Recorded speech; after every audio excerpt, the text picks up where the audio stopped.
बड़ी खबर है, कनाडा के ब्रैम्पटन में हिंदुओं पर हुआ है हमला। हिंदू श्रद्धालुओं से मारपीट की गई है। खालिस्तानियों ने मंदिर को निशाना बनाया है। ये देखिए वीडियो आपको दिखा रहे हैं। बताया जा रहा है कि हिंदू मंदिर पर हमला किया गया, हिंदू मंदिर को नुकसान पहुंचाने की कोशिश की गई खालिस्तानियों की ओर से, और वहीं हिंदुओं के साथ बुरी तरह से मारपीट भी की गई है कनाडा में।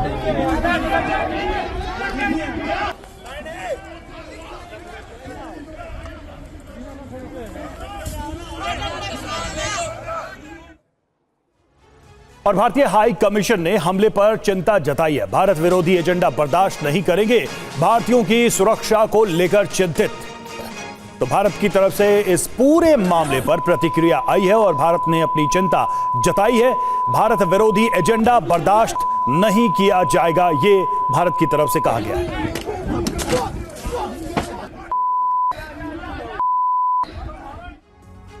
और आइए आपको दिखाते हैं कनाडा में कट्टरपंथियों ने कब कब हिंदू मंदिरों को निशाना बनाया है। कनाडा में हिंदू मंदिरों पर कब कब हमले हुए। 3 नवंबर को ताजा हमला हुआ है। ब्रैम्पटन में हिंदू सभा मंदिर पर हमला किया गया। वहीं 23 जुलाई को एडमॉन्टन में बैप्टिस्ट श्री स्वामीनारायण मंदिर पर अटैक किया गया। पिछले साल ग्रेटर टोरंटो एरिया के मंदिरों में भी तोड़फोड़ की गई थी। ब्रिटिश कोलंबिया में हिंदू मंदिरों को भी निशाना बनाया गया था।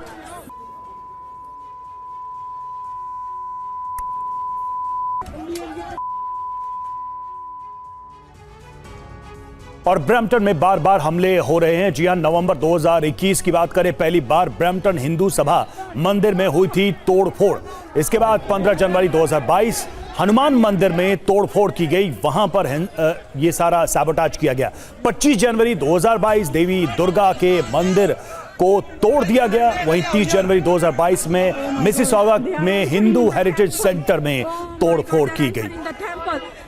जितेंद्र शर्मा हमारे साथ इस वक्त जुड़े हैं। जितेंद्र, जिस तरह की घटनाएं हुई हैं, ऐसा लग रहा है कि भारत ने जो अपनी चिंताएं, आशंकाएं जताई थी कनाडा में भारतीयों की सुरक्षा को लेकर, अपने अधिकारियों की सुरक्षा को लेकर, वो सही है, क्योंकि एक सीरीज नजर आती है भारतीयों पर, हिंदुओं पर, हिंदू मंदिरों पर हमले की कनाडा में।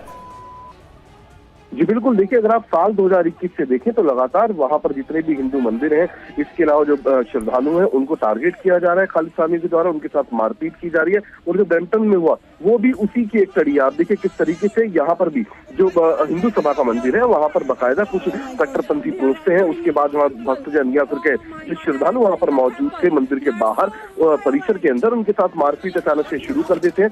और जिसके बाद लगातार सोशल मीडिया पर भी ये तमाम जो तस्वीरें हैं, जो वीडियो है, वो वायरल किए जा रहे हैं। तो कहीं ना कहीं इसको लेकर अब भारत सरकार की तरफ से भी कड़ा रुख अख्तियार किया गया है। भारत सरकार ने इस पर चिंता जाहिर की और साफ तौर पर कहा है कि जो एक तरीके से जो सीरीज है ये लगातार अटैक की मंदिरों के ऊपर या फिर कहे भक्तों के ऊपर, वो अब रोकी जानी चाहिए। जी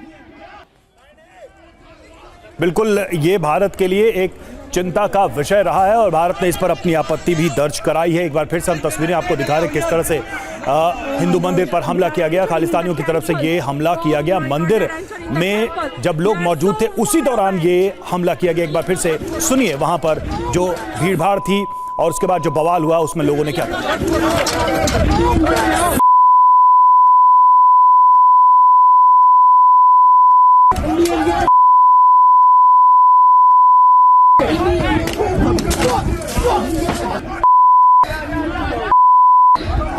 Oh man.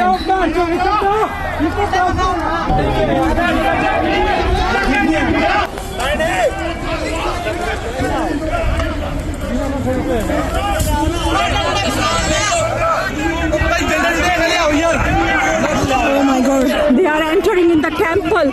Oh my God, they are entering the temple. They are so violent. बात करते हैं महाराष्ट्र विधानसभा चुनाव की, जहां बागियों ने महाविकास आघाड़ी और महायुति का खेल बिगाड़ रखा है। बागियों को मनाने की बहुत कोशिश की गई, लेकिन वो मैदान में डटे हैं। इस बीच आज महाराष्ट्र में नामांकन वापसी का आखिरी दिन है। तो आज महाराष्ट्र में नामांकन वापस लेने का आखिरी दिन है। बागियों को मनाने की कोशिशें लगातार जारी हैं। महायुति में 35 बागी उम्मीदवार हैं, बीजेपी शिंदे गुट के 20 बागी उम्मीदवार हैं, महाविकास आघाड़ी के 14 उम्मीदवार बागी हैं। तो इन बागियों को बनाने के लिए दोनों गठबंधन इस वक्त लगे हुए हैं कि वो अपनी उम्मीदवारी वापस लें, जिससे कि उनके अपने आधिकारिक जो उम्मीदवार हैं उनके लिए चुनाव आसान हो जाए।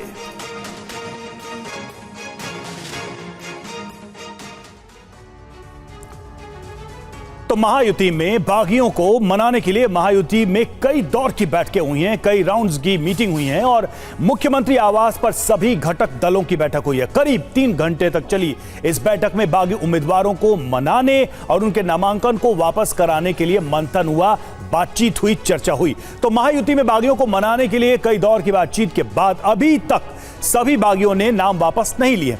आइए देखते हैं कि कौन कौन से बागी हैं जिन्होंने पार्टी के लिए मुश्किलें बढ़ा दी हैं। तो बिग बॉल पर उनके नाम पर गौर करते हैं। देखिए महायुति में किन किन सीटों पर बागियों ने पेच फंसा रखा है, ये देखिए सीट है, ये सीट के नाम है और दूसरी तरफ उम्मीदवारों के नाम है। एक एक करके देखते हैं। पचोड़ा से अमोल शिंदे, मुंबा देवी से अतुल शाह, बुल्ढाना से विजय राज शिंदे, महकर से प्रकाश गवई, ओवला माजीवाड़ा से हसमुख गहलोत, वहीं दूसरी तरफ सीट पैठण से सुनील शिंदे और जल नाया सीट से भास्कर दानवे, सिल्लोड सीट से सुनील मिरकर और सांतवाड़ी सीट से विशाल पारबा और धनसवांगी सीट से सतीश घाट के। ये वो बागी उम्मीदवारों के नाम हम आपको बता रहे हैं जिन्होंने महायुति की मुश्किलें बढ़ा दी, यानी एनडीए के सामने एक चुनौती पेश करती है। और वहीं बीजेपी ने एक बागी नेता महाराष्ट्र के उप मुख्यमंत्री देवेंद्र फडणवीस के कहने के बाद अपना नामांकन वापस ले लिया है। उदगीर सीट से बागी नेता विश्वजीत गायकवाड़ ने वापस लिया अपना नाम। उदगीर से निर्दलीय उम्मीदवार के रूप में नामांकन भरा था। उदगीर से महायुति से एनसीपी अजीत गुट के संजय बसुंडे हैं उम्मीदवार। फडणवीस के कहने पर गायकवाड़ ने नाम वापस लिया है। और मुख्यमंत्री एकनाथ शिंदे ने एक चुनाव सभा में महाविकास अघाड़ी पर जमकर प्रहार किया। महाविकास अघाड़ी पर सीएम एकनाथ शिंदे का हमला। पिछली सरकार करती थी हफ्ता वसूली, हम देने वाले लोग हैं, लेने वाले नहीं हैं। ये सरकार देना बैंक है और वो लेना बैंक है। हम देने वाले हैं, एडवांस देने वाले, एडवांस लेने वाला नहीं सरकार। पहले की सरकार एडवांस लेने वाली थी, हम एडवांस देने वाले लोग हैं। पिछली सरकार हफ्ता लेने वाली थी, हमारी सरकार हफ्ता भरने वाली है हमारी लाडली बहनों के खाते में। एकनाथ शिंदे ने लाडली योजना के बहाने विपक्ष पर प्रहार किया है। लाडली बहना योजना से डरा हुआ है विपक्ष की पैरों तले से जमीन खिसक गई है।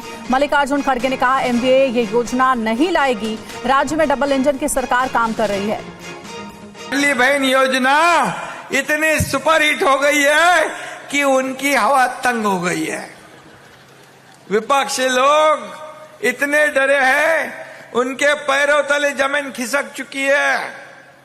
कहते हैं हम योजना बंद करेंगे। आजकल किसी ने कहा, कांग्रेस के राष्ट्रीय अध्यक्ष खड़गे जी ने बोले ऐसे कोई योजना बिजना ये महाविकास अघाड़ी देने वाली नहीं है, ये परवड़ेगा नहीं। अरे क्या आपके घर के पैसे देते हो? ये क्या हमारे पिताजी के पैसे? क्या आपके पिताजी के? अरे ये जनता के पैसे, जनता को देना ही है, ये जनता का सरकार है। मग आम्ही दिलं ते बरोबर केलं ना। और चुनाव प्रचार के दौरान महाराष्ट्र के मुख्यमंत्री एकनाथ शिंदे ने विपक्ष पर क्या आरोप लगाए हैं, आइए देखते हैं।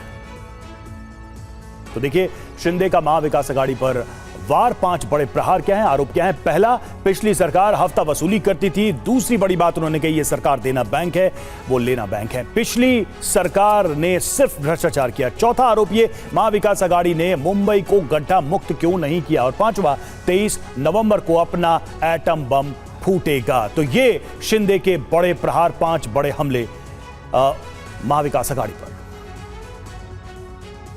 और अब बात करते हैं शिवसेना शिंदे के उस स्टार प्रचारकों की लिस्ट की जिसके बाद कई अटकलें लगाई जा रही हैं। शिवसेना शिंदे गुट ने जारी की है स्टार प्रचारकों की लिस्ट में संजय निरुपम का नाम शामिल नहीं है। स्टार प्रचारकों की लिस्ट में अभिनेता गोविंदा हैं, मिलिंद देवड़ा हैं। लिस्ट में सीएम शिंदे, उनके बेटे श्रीकांत शिंदे का नाम है। शिंदे गुट के सभी मंत्री स्टार प्रचारकों में शामिल हैं।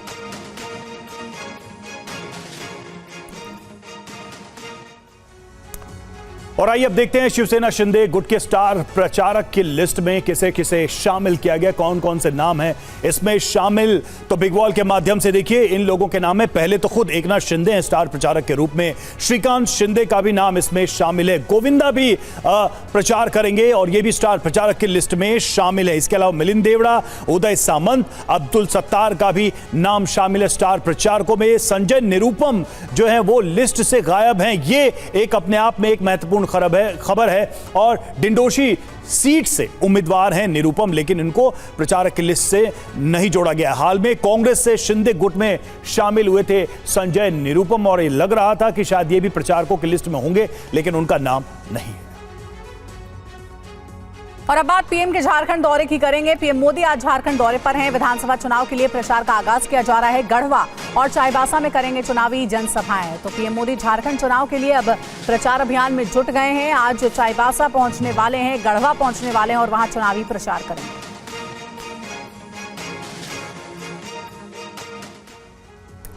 और आइए अब आपको बताते हैं कि आज पीएम मोदी के झारखंड दौरे का क्या पूरा कार्यक्रम है, क्या प्लान है, जिसके मुताबिक पीएम मोदी बिहार के गया एयरपोर्ट से सुबह 11:30 बजे गढ़वा में जनसभा को संबोधित करेंगे। यहां से पीएम के रांची जाने का कार्यक्रम है। झारखंड में 13 और 20 नवंबर को मतदान होगा, जबकि 23 नवंबर को नतीजे आएंगे। पीएम मोदी का यह पूरा कार्यक्रम है झारखंड जाने का, जो हम आपको बता रहे हैं। बड़ी खबर है, केंद्रीय मंत्री गिरिराज सिंह का बयान सामने आया है। वक्फ बोर्ड के बहाने कांग्रेस कर रही है साजिश, कांग्रेस गृह युद्ध करवाने की साजिश कर रही है। तो गिरिराज सिंह ने यह बड़ा बयान दिया है। आइए सुनते हैं गिरिराज सिंह ने कांग्रेस को लेकर क्या कहा। मुझे पता नहीं कब कह दे कि संसद से लेके पूरा देश वक्फ बोर्ड के जमीन पर ही है। मुझे तो ताज्जुब होता है, वक्फ बोर्ड के बहाने कांग्रेस एक साजिश कर रहे हैं भारत में गृह युद्ध करवा।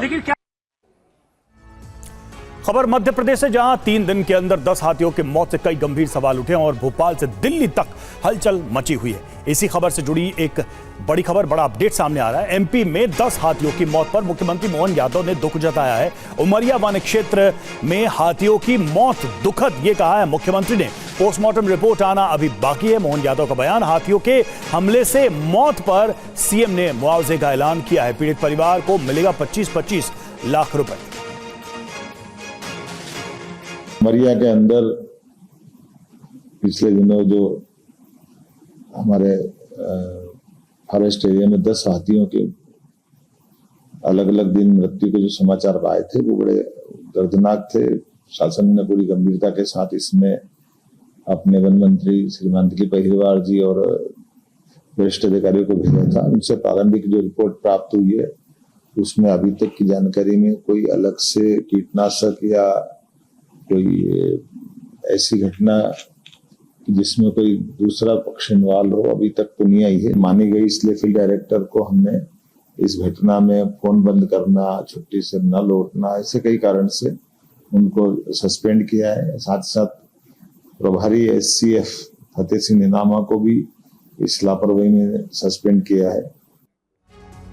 तो 10 हाथियों की मौत और उसके बाद एमपी सरकार एक्शन में आई है। क्या है एमपी सरकार का एक्शन प्लान, वो भी देख लेते हैं। बिग बॉल पर देखिए जो बड़ी बातें अब तक के सरकार के एक्शन प्लान की। पहली बात, स्थायी प्रबंधन के लिए टास्क फोर्स का गठन किया जाएगा और हाथी मित्रों का दल बनाने का भी फैसला सरकार ने लिया है। तीसरी महत्वपूर्ण बात, घटना रोकने के लिए विशेषज्ञों की राय ली जाएगी। चौथा, अन्य राज्यों की बेस्ट प्रैक्टिस को भी इसमें शामिल करने पर विचार किया जाएगा, जो दूसरे राज्यों में तरीके अपनाए जा रहे हैं। पांचवा, वन क्षेत्रों के आसपास जागरूकता अभियान चलाए जाएंगे। छठा, वन विभाग को सोलर फेंसिंग कराने की भी योजना है। सातवां, जनहानि पर अब मिलेगा 25 लाख रुपए का मुआवजा। अगर हाथियों की वजह से किसी को जनहानि होती है तो 25 लाख के मुआवजे का प्रावधान किया गया है। 10 हाथियों की मौत पर सियासत भी तेज है। आइए सुनते हैं कांग्रेस और बीजेपी के नेता क्या कह रहे हैं। क्या हाथियों को जहर दिया गया है?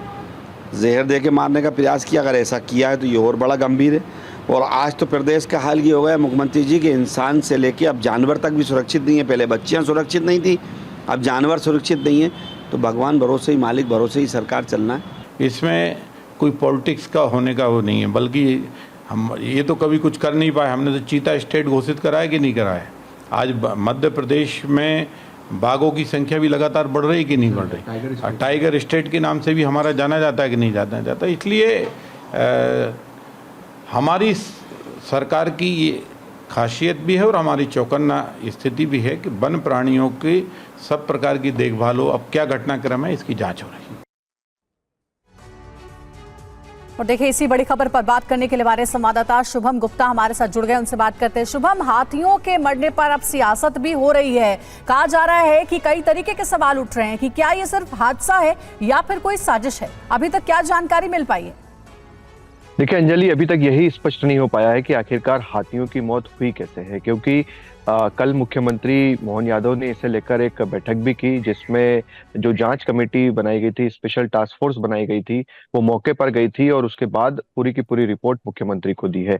अभी ये स्पष्ट नहीं है कि क्या हाथियों को जहर दिया गया है। पीएम रिपोर्ट 2-3 दिनों में आएगी। और जो कूदो फसल खाने के चलते बताया जा रहा है कि इन हाथियों की मौत हुई है, उसको लेकर भी अभी स्पष्टता नहीं है, क्योंकि छत्तीसगढ़ में भी ये फसल होती है, वहां मध्य प्रदेश से ज्यादा हाथी है, मगर कभी इस तरह की चीज देखने को नहीं मिली है कि कूदो फसल खाने के चलते हाथियों की मौत हो गई हो। तो जांच की जा रही है, लगातार पीएम रिपोर्ट का इंतजार किया जा रहा है, मगर कार्रवाई भी की गई है। और आप देखिए कि अब हाथी टास्क फोर्स बनाई जाएगी मध्य प्रदेश में, जो उन राज्यों में जाएगी जहां पर हाथियों की तादाद सबसे ज्यादा है, वहां पर देखेगी कि आखिरकार हाथी कैसे रहते हैं, उनको कैसे संरक्षित किया जा सकता है, कैसे सुरक्षित रखा जाता है। जो फसलें हैं उनके आसपास सोलर फेंसिंग की जाएगी। तो इस तरह के फैसले लिए गए हैं। 2 लोगों की मौत भी एक हाथी के मारने से हुई है। हालांकि ये वो हाथी नहीं है जो इस ग्रुप में था, वो एक दूसरे झुंड का हाथी है। उसको भी फिलहाल वन विभाग ने रखा है और उसी झुंड के पास छोड़ दिया जाएगा। 2 अधिकारियों पर कार्रवाई की है, ये वो अधिकारी थे। ठीक है शुभम, नजर आप बना रखिएगा। तो देखिए, इस पूरे मामले पर 2 अधिकारियों पर कार्रवाई भी की गई और अभी इस पूरे मामले की जांच चल रही है कि आखिर हाथियों की लगातार मृत्यु कैसे हो रही है, क्योंकि अब इसे साजिश से भी जोड़कर देखा जा रहा है। शुक्रिया आपका शुभम पूरी जानकारी के लिए। तो उपराष्ट्रपति कमला हैरिस ने किया मतदान। ये अमेरिका के चुनाव से जुड़ी हुई अहम खबर। राज्य की मेल इन बैलेट भरकर कैलिफोर्निया भेजा। करीब 36 घंटे बाद अमेरिका में राष्ट्रपति पद के लिए चुनाव।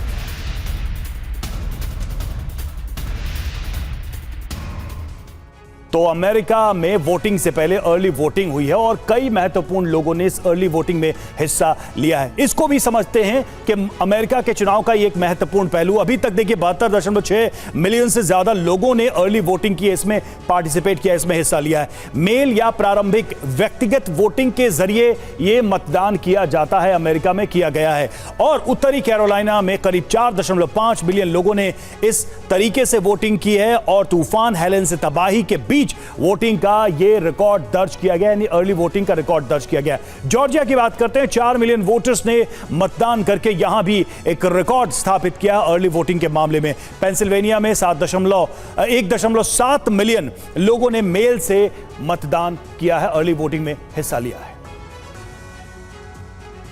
और वहीं अमेरिकी चुनाव को लेकर ट्रंप या कमला हैरिस में किसकी तरफ लोगों का झुकाव है? मिनी इंडिया कहे जाने वाले न्यू जर्सी में भारतीय समुदाय के लोग क्या कह रहे हैं, देखिए संवाददाता मनीष झा की एक खास रिपोर्ट। व्हाइट हाउस में किसकी एंट्री होगी इसको तय होने में अब कुछ घंटे बचे हैं, लेकिन व्हाइट हाउस में जिसकी भी एंट्री होगी उसमें इंडिया के रहने वाले लोग जो अमेरिका में रह रहे हैं उनकी महत्वपूर्ण भूमिका है। ऐसे में इस वक्त TV9 की टीम अमेरिका के मिनी इंडिया यानी न्यू जर्सी में मौजूद हैं। तो आइए जानते हैं उन लोगों से कि इंडियन लोग क्या कहते हैं कि किसकी होगी एंट्री। तो सर, सबसे पहले TV9 से बात करने के लिए आप सबका शुक्रिया। तो लोग कहते ही हैं कि अगर इंडियन जिसकी तरफ जाएंगे उधर फर्क पड़ेगा, क्या ये बात सही है? सही है। जो आपने प्रश्न पूछा कि इंडियन जाएंगे वहाँ जीतेंगे, तो पहले मैं आपको छोटा सा कैलकुलेशन बता रहा हूँ कि न्यू जर्सी में एशियन पॉपुलेशन 1 मिलियन है। Out of 1 million 6,84,361 near about register voter है। और उसमें से जहाँ पे मैं खड़ा हूँ वो मिडल सेक्स काउंटी है। वो मिडल सेक्स काउंटी में इंडियन पॉपुलेशन 25% है और 2012 के बाद ये 15% बढ़ गया। इनमें से इंडियन अमेरिकन करीबन 17,000 है। अब आप सोचिए कि 70,000, अभी आप कहीं भी जाओगे तो सब बोलेंगे कि किसको वोट देना है, तो मेजोरिटी वही बोल रहे हैं कि मेरे घर के आजू बाजू में आप सोच रहे कि दीवार है, अच्छी तरह से बांधी हुई दीवार है, तो हम जहाँ पे दीवार बनाने के लिए जो बंदा सोचेंगे उनके पास ही जाएंगे। तो भारत इशारों में बता रहे हैं कि इंडियन कम्युनिटी वाले किधर जाएंगे। लेकिन फिर आपने ये भी कहा कि चूंकि आप रिपब्लिकन पार्टी से हैं, तो सर आप भी यही मानते हैं कि जो बंदा दीवार बनाने की बात करता है उसी के साथ जाएंगे? देखो, ऐसा है कि कोई भी इन द होल वर्ल्ड मुझे एक भी कंट्री दिखाओ जिसमें दीवार नहीं है। America is the only country कि जिसमें दीवार बनने जा रही थी, लेकिन ये डेमोक्रेट लोगों ने स्टॉप कर दिया। अभी इसका मतलब ये है लोग वोटर्स को इंपोर्ट कर रहे हैं और इलीगल लोगों को यहाँ पे ला के यहाँ पे बिठा के फ्यूचर वोट बैंक खड़ी कर रहे हैं। डोनाल्ड ट्रंप और कमला हैरिस को लेकर न्यू जर्सी के भारतीय समुदाय के लोगों का क्या कहना है, देखिए हमारे संवाददाता मनीष झा की ये रिपोर्ट। आप लोगों को लगता है कि बाइडेन एडमिनिस्ट्रेशन या फिर अगर कमला हैरिस जीतती हैं तो वही वॉर मशीन बनकर रह जाएगा अमेरिका? वॉर मशीन तो बन के रह ही जाएगा। इन लोगों ने किसी कॉन्फ्लिक्ट पे कुछ भी नहीं बोला। अब देखिए, अगर हम अमेरिका में हैं, हमारे कंसर्न्स और भी हैं। जैसे बांग्लादेश में देखिए क्या हुआ, फेस्टिवल नहीं मना सकते, दुर्गा पूजा नहीं मना सकते हिंदू। मैं तो सर टीवी 9 की टीम बांग्लादेश में कवरेज करके आई थी कि क्या हालत है, वो हमने लगातार दिखाया। बिल्कुल। और यहाँ पर कमला हैरिस कहती है मैं इंडियन हूँ, उसने एक बार कोई क्रिटिसिज्म नहीं किया। डोनाल्ड ट्रंप को देखिए, उसने आगे आकर के फ्रंट फुट पे खेल करके बोला कि हाँ मैं इनको फिक्स करूँगा। ये हिंदू लाइफ्स मैटर, ये हम लोगों को उठाना पड़ेगा। हम लोग जो अमेरिका में हैं या वेस्टर्न यूरोप में हैं, हम लोगों को हल्ला करना पड़ेगा उसके लिए कि ऐसा भी होता है। लेकिन जैसा कि धर्मेश भाई ने बोला, हमारा पॉपुलेशन यहाँ कम है, लेकिन उसके बाद भी अगर किसी ने इज्जत दिया तो डोनाल्ड ट्रंप ने दिया। जबकि कमला हैरिस वो फ्लोरिडा जाती है, स्पेनिश एक्सेंट में बात करने लगती है, अब वो इंडियन बन रही है। लास्ट मोमेंट पे आप इंडियन बन जाएंगे, उससे कोई फ़र्क नहीं पड़ता है। मुझे वो चाहिए जो कि इंडिया का वाकई सपोर्ट करने को तैयार है, जिसके लिए हिंदू लाइफ्स का मतलब है कि नहीं, वो नेम से तो कोई भी हो जाता है। अच्छा, सबकी बातों से ये लग रहा है कि ट्रंप इनको आप लोग ज़्यादा पसंद कर रहे हैं और कमला का भले इंडियन ओरिजिन है लेकिन कमला इंडियन नहीं है, ऐसा कुछ है क्या? नहीं, देखिए कहीं भी जब विचारधारा अलग अलग होता है तो सबका अपना अपना सोच होता है। तो यहाँ पे भी जो लोग रहते हैं तो कमला से लोग रूट कनेक्ट इस तरीके से करते हैं कि भाई her mother was from India, तो उसका रूट तो है ही, जीन में है ही। और ट्रम्प से ऐसे करते हैं कि he is the good friend of best friend other way to the India. Modi ji से बहुत स्पेशल कनेक्टेड हैं। सो इस तरीके से लोग देखते हैं। चुनाव को लेकर डेमोक्रेट्स लीडर और इंडो अमेरिका समाज के नेता सुधांशु प्रसाद ने टीवी 9 से खास बातचीत में क्या कहा है, जानने के लिए देखिए संवाददाता मनीष झा की एक और रिपोर्ट। न्यू जर्सी इलाके में इस वक्त हमारे साथ डॉक्टर सुधांशु प्रसाद हैं, जो कि एडिसन इलाके के काउंसलर भी रह चुके हैं और भारतीय अमेरिकी कम्युनिटी के लीडर भी हैं। डॉक्टर साहब, चुनाव तो चल ही रहा है, तो क्या लग रहा है कि माहौल कैसा है, जोश है? जोश और खरोश तो बिल्कुल ही है। जहाँ भी आप जाते हैं इलेक्शन की ही चर्चा है। इलेक्शन इसके पहलू ढेर सारे हैं। कुछ लोग सपोर्टर्स दोनों तरफ के हैं, काफ़ी जोर शोर है। ओपिनियन लोगों का बहुत ही स्ट्रॉन्ग और फर्म है, बहुत ही डिवाइडेड है, हार्ड लाइन है दोनों तरफ से। इलेक्शन तो ख़त्म हो जाएगी 2 दिनों में और रिजल्ट भी आ जाएगा and one side will win and as a leader I will always say hopefully sanity prevails। हाँ, नहीं, ये बात आपने बिल्कुल सही कही, लेकिन जैसा कि मुझे लगता है कि जिस तरीके से दोनों साइड एक दूसरे पे आरोप लगा रहे हैं, तो ये यूनाइटेड स्टेट ऑफ अमेरिका की जगह डिवाइडेड स्टेट ऑफ अमेरिका ज़्यादा दिख रहा है। ये तो काफ़ी दिनों से चल रहा है, ये खास इलेक्शन में शुरू नहीं हुआ, काफ़ी दिनों से चल रहा है। लेकिन जैसे आपने कहा, रोज़ लगता है कि ये डिवीज़न बढ़ता ही जा रहा है, तो ये जो दरार है वो ज़्यादा फर्म होती जा रही है, इसमें भी कोई शक नहीं है। लेकिन at the end of the day people will come together. I think जो भी गवर्नमेंट बनेगी, होपफुली मैं तो डेमोक्रेट हूँ और आई ऑलवेज होप कि डेमोक्रेट्स विन करेंगे and I think the country will come together.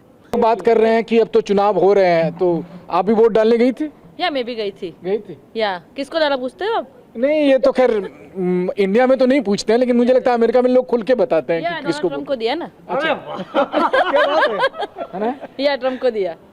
तो क्यों ट्रम्प को क्यों दिया? बिकॉज वो अच्छा है ना। वो अच्छा है या वो सब इंडियन का सोचता है वो, राइट। लेकिन कमला जी तो कहते हैं उनकी मम्मी इंडिया से है, तब भी मतलब कौन किसकी मम्मी? कमला हैरिस की मम्मी। या ओके, तो कमला हैरिस को देना है। नेक्स्ट टाइम हम इसको देंगे। ओके, इस बार तो डाल दिया है। इस बार महाराष्ट्र में नामांकन वापसी का आखिरी दिन, एसपी को एमबीए से जवाब का इंतजार है। समाजवादी पार्टी ने महाराष्ट्र की 9 सीटों पर प्रत्याशी उतारे हैं। एमबीए से बात बनी तो एसपी प्रत्याशियों के नामांकन वापस होंगे। कांग्रेस 7 सीट पर एसपी उम्मीदवारों के नाम वापसी चाहती है।